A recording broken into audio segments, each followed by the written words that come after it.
Olá, veja os destaques de hoje do Assembleia em Foco, segunda edição. No aniversário de São Luís, você vai ver as homenagens de artesãos à cidade dos azulejos, a história dos primeiros habitantes da capital maranhense, um passeio pela Rua do Giz, considerada uma das mais belas do país. E no último episódio da série Logradouros, você vai ver os locais conhecidos por nomes curiosos. O Assembleia em Foco, segunda edição, está começando.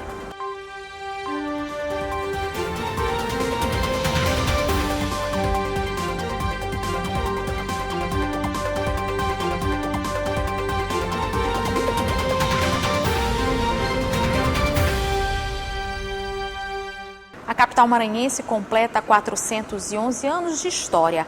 A data se torna mais especial para quem vive do artesanato e da cultura, e as belezas da cidade servem de inspiração para trabalhos que movimentam a economia. Nilson trabalha com artesanato há 32 anos. Ele tem até a carteirinha oficial, que o credencia como artesão. Das suas mãos talentosas saem lindos azulejos, com cenários que homenageiam São Luís. A gente usa tinta em pó, a tinta esmalte de porcelana.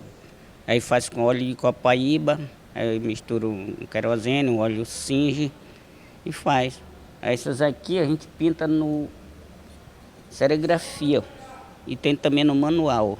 A homenagem de Nilson é mais que merecida. São Luís tem história em cada esquina. Fundada pelos franceses em 1612, a cidade também passou pelas mãos de portugueses e holandeses, uma diversidade cultural que os ludovicenses e visitantes do mundo inteiro encontram na cidade.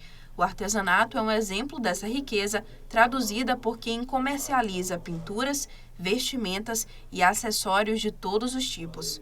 Os ambulantes e vendedores representam um papel crucial nas cidades históricas e turísticas. É que o trabalho deles vai além de oferecer um produto, representa uma dimensão social, histórica e econômica que enriquece o ambiente e também dá vida às cidades. É o caso do que acontece com São Luís, a aniversariante do mês. A venda de produtos artesanais tornou a capital um polo turístico no país. Na época dos feriados, nos festejos, carnaval, São João, aí vem os turistas de Belém, de São Paulo, que são daqui mesmo, de São Luís, que moram para lá, né? Aí no período dos feriados eles vêm. Aqui sempre vem turista de fora. Ontem mesmo a gente tinha vários turistas de Florianópolis, tem de São Paulo, vem da Bahia, vem de vários estados aqui e também vem de fora do país. E a gente está convocando também os maranhenses que venham visitar o Ceprama, que não deixe só o Ceprama para outras pessoas de fora, que deixe o Ceprama para pessoas daqui do Maranhão também visitar a gente, tá bom? O aniversário de São Luís se torna mais especial com a presença de quem vive do artesanato e que ajuda a contar a história da cidade, suas paisagens, cultura e beleza nesses 411 anos.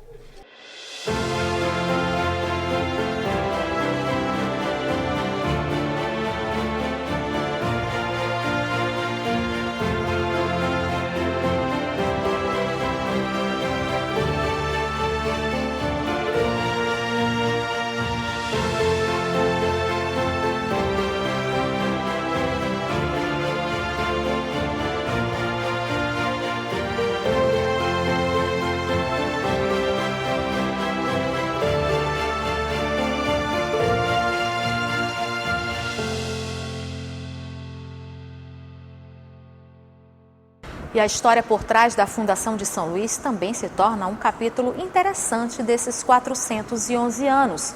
Documentos que mostram os primeiros habitantes antes da colonização europeia mostram a riqueza da nossa história e a importância dos povos originários para a região. Você vai ver detalhes na reportagem de Márcia Carvalho, com imagens de Ricardo Barbosa e Rubenilson Lima. Tem uma história por trás da história da fundação de São Luís que pouca gente conta. É que antes dos europeus chegarem em nossa ilha bela e magnética para colonizar essa terra, São Luís já era bastante povoada. O senhor sabe quem que vivia aqui em São Luís antes da chegada de franceses, dos europeus e portugueses? Não, infelizmente não. Você sabe quem que vivia aqui em São Luís antes da chegada dos franceses e dos portugueses? Olha para mim. Tu sabes? Não. Quem que vivia aqui antes dos portugueses e franceses entrarem na nossa terra? Os índios. A terra era dos índios. São Luís é conhecida na historiografia como uma ilha tupinambá. Né? Você tem esse registro desde os franceses, né? E você tem registros muito sólidos que falam sobre os costumes dos tupinambás, sobre a crença dos tupinambás, a organização social deles, principalmente a ênfase no aspecto guerreiro desse povo. Você tem um outro grupo, que é o grupo Tremembé, né? De um outro tronco linguístico, Macro-G, e os franceses e mesmo os portugueses que vieram para cá tentaram explorar essas rivalidades entre esses dois grupos principais, né? Os Tremembé de um lado, né, do continente, e na ilha os Tupinambá. Os grupos indígenas que na região da ilha faziam parte de dois troncos linguísticos, o Tupi e o Macro-G. A hipótese é que os povos de origem Tupi, ou seja, do tronco linguístico Tupi, eles tenham vindo da área da floresta tropical, tenham migrado da Amazônia por duas rotas. Uma primeira mais pelo litoral, vindo no litoral que a gente chama de oeste, litoral amazônico, até chegar aqui na Grande Ilha, e uma outra rota Tupi também vindo mais pelo interior, cruzando ali os vales dos rios Pindaré e Miarim. Os povos Macro-G são povos associados ao Brasil Central, a região de Cerrado. Então a ideia é que esses povos tenham chegado até a ilha vindo por baixo, pela região de Cerrado, ali entre os rios Itapecuru e Rio Parnaíba. E uma rota Macro-G possivelmente também tenha vindo do leste, acompanhando ali as regiões onde hoje tem Chapadinho. Então o que a gente tem na Grande Ilha, né? Na ilha de Upauaçu? Uma confluência de povos de diferentes origens e territórios se aglutinando aqui, próximo ao período de contato com os colonizadores europeus. Não se sabe ao certo quantos indígenas viviam na região antes da colonização europeia, mas eram muitos. Quantos tupinambás existiam aqui? Pergunta muito difícil. Algumas fontes holandesas e portuguesas, por exemplo, estabelecem um número alto de cerca de 100 mil indígenas, né? De todo modo, era uma população muito maior do que a população europeia que se estabeleceu aqui, tanto francesa quanto portuguesa, né? E os portugueses, franceses e depois holandeses tinham que lidar com o fato de que a maior parte da população era indígena. Documentos deixados pelos colonizadores até citam os indígenas. Tanto franceses quanto portugueses tiveram ajuda durante os confrontos dessas nações que foram essenciais para a fundação de São Luís. Esses registros falam da vitória dos portugueses sobre os franceses, mas pouco falam da importância desses povos para o desenvolvimento da ilha, de Upauaçu, após a conquista lusitana. Tupinambá e Tabajara, dois grupos indígenas que guerrearam entre si. Tudo que não era Tabajara era Tupi. Tudo que não era Tupi era Tabajara. Tabajara provavelmente se associa a grupos do sertão, tá? Esses grupos que esses portugueses vinham arregimentando no sertão para a Guerra de Reconquista do Maranhão, e os tupinambás que estavam no litoral estavam muito mais próximos em alianças políticas e econômicas com franceses, porque eles já vinham comercializando desde o século XVI. Se a gente for pegar ali Vias Velho, que tinha uma feitoria francesa, e um francês que ajudou na fixação dessa tentativa de fundar a França equinocial, já eram povos que tinham algum tipo de relação. Então, no momento de guerra, esses tupinambás se aliançaram a esses franceses que estavam aqui, e esses povos do sertão, que vem vindo arregimentado por esses portugueses, que chamaram esses indígenas de Tabajara, entram em confronto. A autorização para fundar a colônia foi dada a Charles de Vaux, um francês, que já estava aqui morando aqui. Onde Daniel de Latouche entra nessa história? Daniel de Latouche era um navegador. Em 1602 já esteve a colônia francesa, aqui no Caribe, e conhecia a rota para vir para cá. Então, quando eles equiparam os navios para vir para cá, Daniel de Latouche era o comandante da frota. Veio. Em 1606 ele esteve aqui. verificou todas as condições que Charles de Vaux havia dado, voltou e disse para o rei, tudo legal. O rei deu autorização então para Charles de Vaux fazer isso. Chegando aqui, eles se estabeleceram, fizeram os tratos com os indígenas, começaram a ocupar os diversos pontos. A chegada dos portugueses, eles resolveram se aglomerar, construíram o forte e ficaram lá. Do forte é que surge a cidade. Do sonho da França equinocial restou apenas o nome da cidade, São Luís, uma homenagem a Luís XIII, o rei da França. Os colonizadores franceses foram derrotados junto com os indígenas aliados e foram expulsos daqui. Mas se você prestar atenção, além dos livros, vai ver que na região metropolitana da capital maranhense há várias referências da presença desses povos. Miritiua, Panacoatira, Cumbique, Inhaúma, Maioba, Jussatuba. Nomes de alguns dos povoados que pertenciam aos Maranhenguaras. Ussaguaba era outra aldeia onde viviam cerca de 500 indígenas nessa região que chamamos hoje de Vinhais Velho. Aqui, os franceses fizeram contato com os tupinambás. E depois os portugueses tomaram conta do lugar e com o objetivo de catequizar os selvagens, com a ajuda dos jesuítas, transformaram Ussaguaba em aldeia da doutrina. No princípio eram franciscanos. Quando o Daniel de Latouche chegou com a missão, eram franciscanos. Depois os jesuítas tomaram conta. A partir de 1617, com o estabelecimento dos portugueses definitivo, depois da derrota dos franceses, os jesuítas vieram e tomaram conta da aldeia e deram o nome de Aldeia da Doutrina. É daqui que eles partem para a evangelização de toda essa região norte. É um novo modelo de evangelização. Eles vão na frente, conquistam os índios, os portugueses vão atrás tomando posse. Achados arqueológicos confirmam a presença dos indígenas e de outros povos muito mais antigos na região do Vinhais Velho. A Guerra de Reconquista, mais um acordo, né? Um acordo político entre as coroas europeias, não se derramou muito sangue nessa batalha. Os franceses aceitaram os termos da rendição, muitos permaneceram aqui vivendo nas feitorias, muitos tinham estabelecido casamento, vínculos familiares com mulheres indígenas. E a minha análise que esse período pós-colonial só tiveram um lado perdedor, não o lado do colonizador, porque a França continuou nas suas experiências coloniais, Portugal, Espanha, Holanda, mas quem perde nessa história? A população indígena, inclusive a população indígena que estava aliançada com esses portugueses.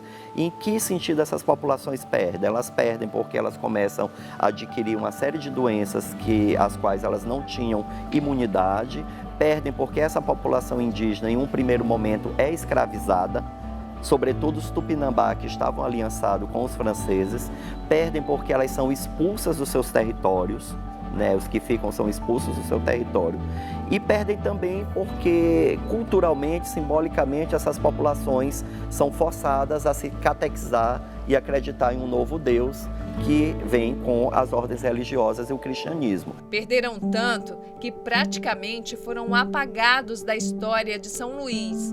Aliás, a exaltação de vencedores e heróis foi uma prática de registro europeu que durou do século XVII até o século XIX.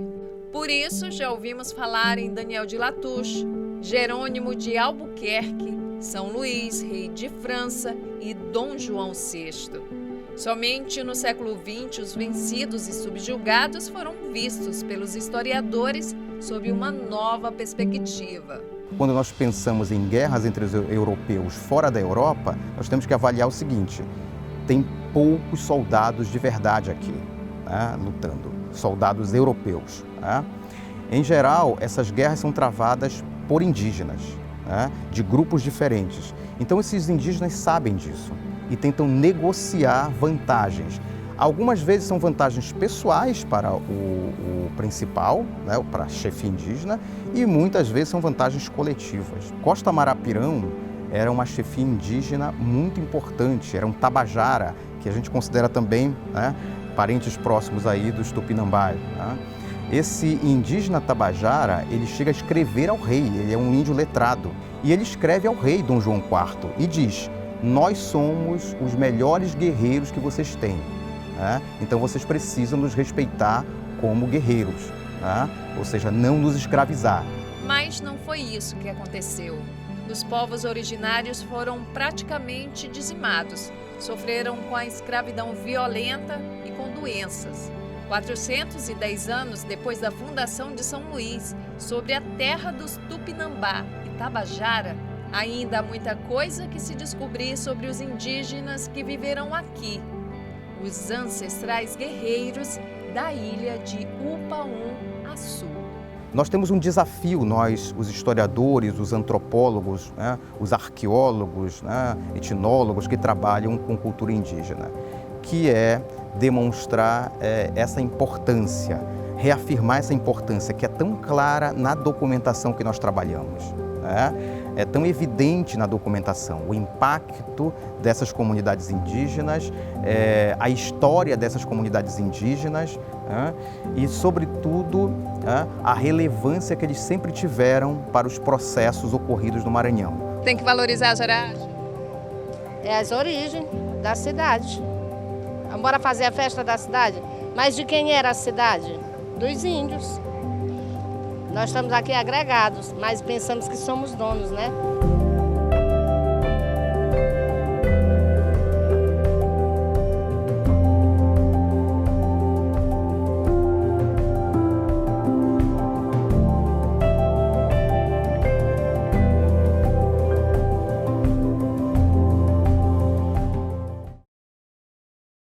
E você vai ver no próximo bloco um passeio pela Rua do Giz, considerada uma das mais belas do país.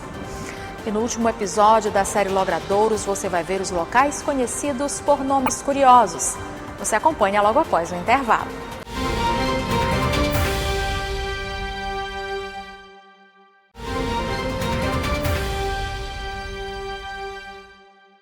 O Centro Histórico de São Luís é considerado um dos mais ricos do país por causa dos casarões e azulejos, característicos do lugar. E um canto que chama a atenção é a Rua do Giz, que já foi eleita como uma das 6 mais bonitas do Brasil.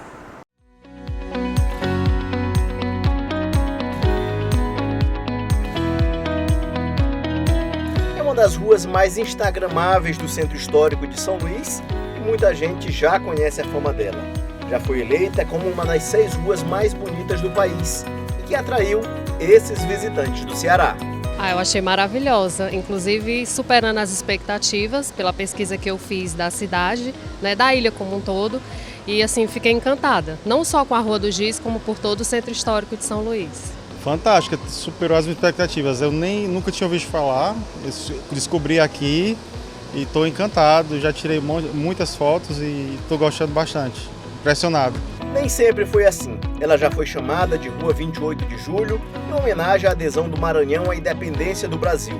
Localizada no coração do Centro Histórico, é uma das representações mais simbólicas da história da construção da capital, onde abriga um conjunto arquitetônico único. Pronto, além de toda a beleza, né, que é notória, a arquitetura, né, que remonta ao Brasil colônia. Acho que tudo aqui encanta porque a gente respira história estando aqui presente nesse lugar. Então impressiona a arquitetura e a beleza do lugar. A Rua do Giz é composta por importantes prédios que contribuíram para que São Luís recebesse o título de Patrimônio Cultural da Humanidade, concedido pela Unesco em 1997. No caminho que passa pela Rua do Giz, é possível observar nas paredes traços da colonização portuguesa nos azulejos e na escadaria de pedra de cantaria. Pelo atrativo cultural e turístico que a 6ª rua mais bonita tem, que é a escadaria do Giz, né? Então vários turistas já vêm sabendo disso, e quem não conhece como isso, a gente sempre fomenta como empresária em estar aqui, a gente sempre fala isso. Todo mundo se encanta pela arquitetura, pelos azulejos, que a gente ainda tem muitos prédios, né, que estão sendo ainda cuidados e tudo. Então sempre todo mundo se encanta, e a gente como empresário também, além de cuidar, tem esse trabalho de fomentar também isso de uma forma cultural e também conservar o nosso patrimônio, né? Que isso é o mais importante, porque é a nossa história. Giz é uma referência a uma antiga ladeira de argila que ficava nessa escadaria, que hoje conta com 35 degraus. A escadaria resolveu o problema da ladeira, mas o nome Rua do Giz permaneceu. A cidade foi construída a partir de um forte e a partir do plano do Frias de Mesquita, uma cidade planejada. E o mais importante é a beleza da rua, que ela vai ter uma topografia própria, em que o tecido urbano foi se adaptando às construções. Então ela tem toda uma beleza plástica muito grande, de volumetria, porque esse casario de feição portuguesa é todo adaptado a essa topografia. Então é uma rua assim, muito bonita por conta de tudo isso. A blogueira viajante Letícia Rocha, do Instagram @meninamochilei, conheceu a famosa rua e aprovou o que viu. Olha, eu acho ela bem maravilhosa, que rola de domingo, tem os sambas aqui também, que é muito legal, eu acho bem linda. E a arquitetura dela, o que tu achou? A arquitetura é bem diferente, eu acho que isso é o que chama atenção nela, né? A arquitetura.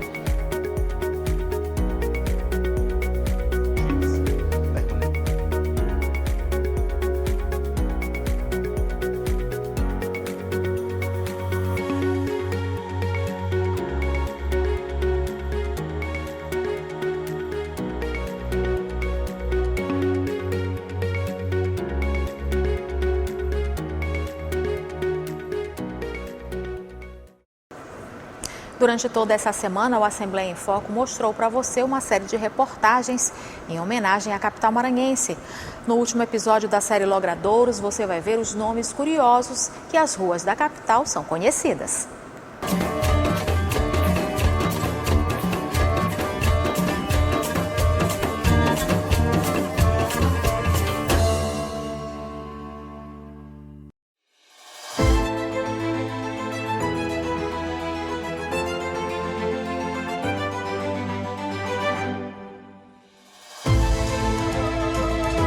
Estamos na Rua do Pespontão, endereço do centro da cidade, cujo significado do nome quem passa por aqui desconhece.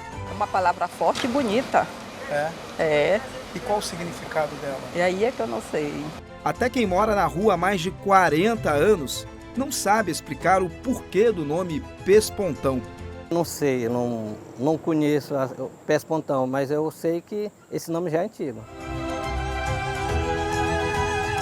É uma palavra que designa algo relacionado à alfaiataria, né? Ele é uma dobra especial mais rebuscada. Agora, eu não sei dizer por que este nome está na Rua do Pespontão.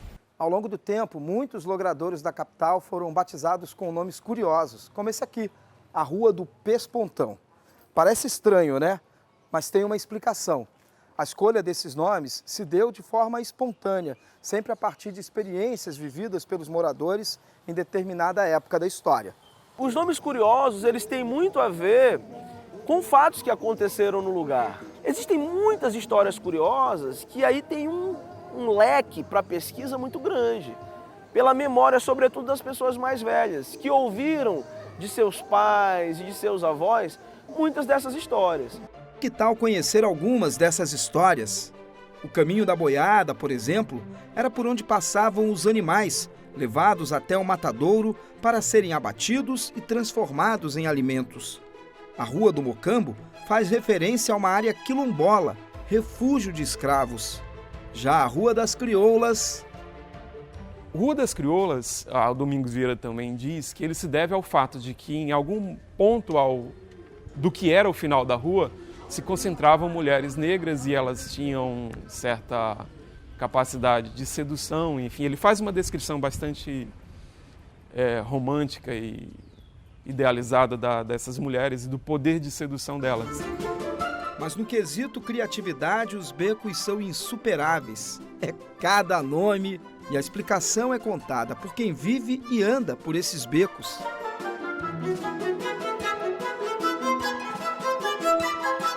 Aqui é o beco quebra-bunda, até porque antes de ter aqui o calçamento, né, a tabatinga era presa fácil para cair e bater com a bunda no chão, né? Eu vim morar aqui em 80. Já era o Beco da Bosta. Eu sei que era uma baronesa da época dos escravos.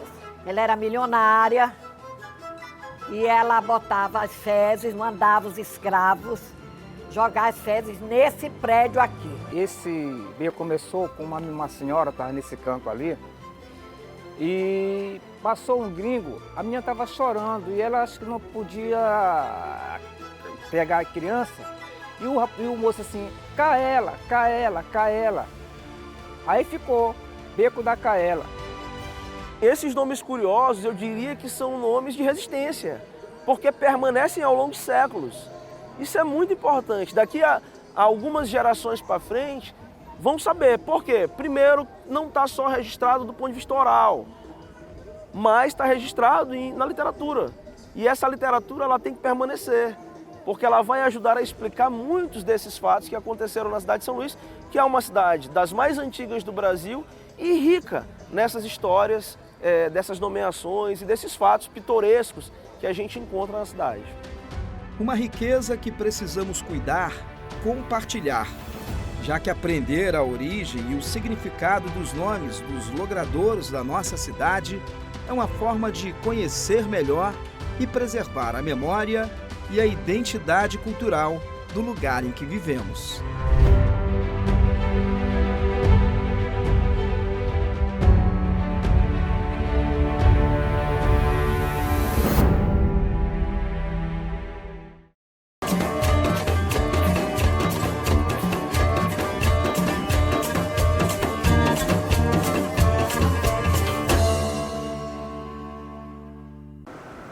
E o Assembleia em Foco, segunda edição, fica por aqui. Uma ótima noite para você, aproveite seu fim de semana e até segunda-feira.